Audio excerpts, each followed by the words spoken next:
Hello everyone. I would like to make a brief review on the Heroes 3 map Ragnar's Quest. In the long term, I also want to make reviews on the previous 3 maps I played so far, and also the new maps I'm going to hopefully play. Please provide your feedback and all your suggestions about this idea. Now, back to Ragnar's Quest. Let me get straight to the point. Ragnar's Quest is a mediocre map which could have been prepared better. The puzzles made me think that they were not elaborately thought, and generally there were more than one way to achieve the next objective and move on with the map. Most of the enemy heroes were low skilled and as a result, easy to defeat. Even though I used far from optimal strategies, I was able to beat the map in 16 months, and I'm sure it can be done much faster. The difficulty of the game is definitely not impossible, in contrast to what is indicated in the description.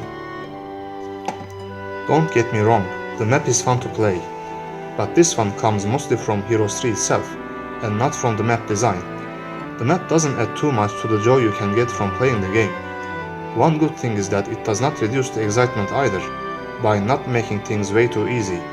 I admit that I did feel somehow satisfied after finishing the game. The biggest problem with the map is its seemingly famous glitch. People complained in forums that in the early start, the game freezes during Teal player's turn, and does not proceed at all. I also had the same problem, I think.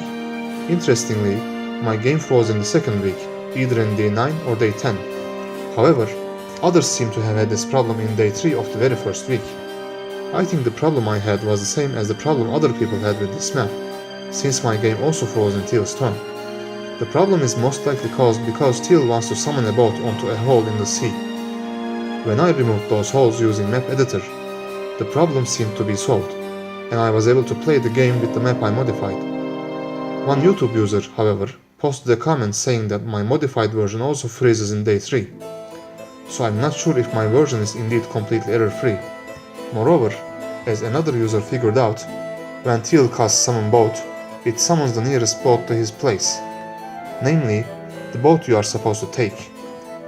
Therefore, you have to have Summon Boat spell yourself to be able to move on. Luckily, all your 3 towns in your base is capable of producing it in Mage Guild.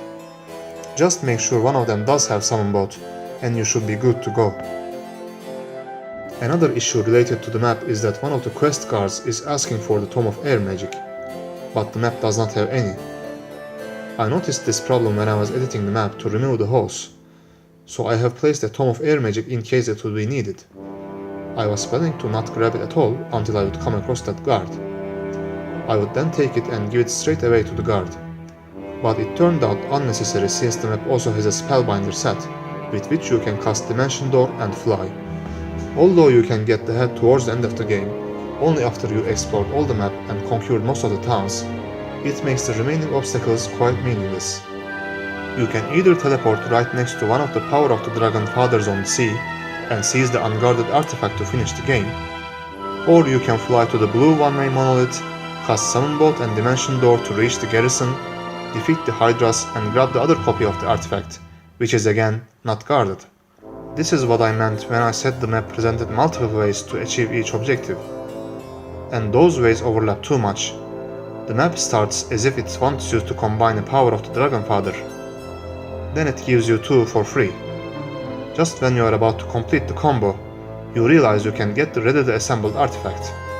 They are not even guarded, and it makes you think like it was not supposed to be this easy, having the Spellbinder set and stuff.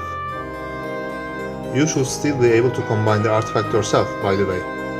By the time I finished the game, I had 7 out of 9 components of the power of the Dragon Father.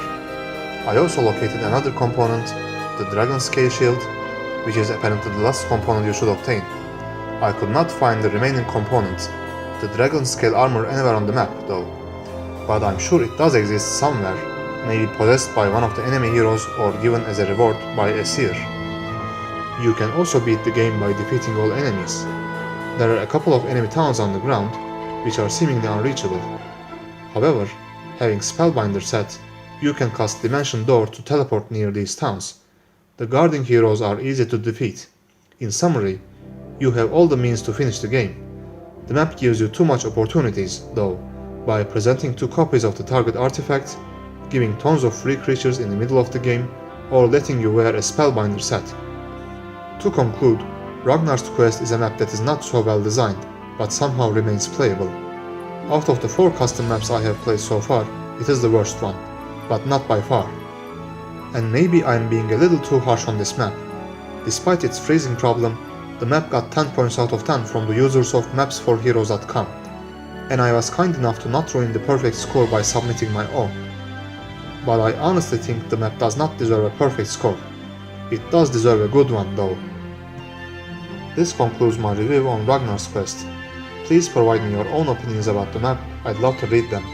Hoping to see you on another Heroes 3 video. Thanks for watching.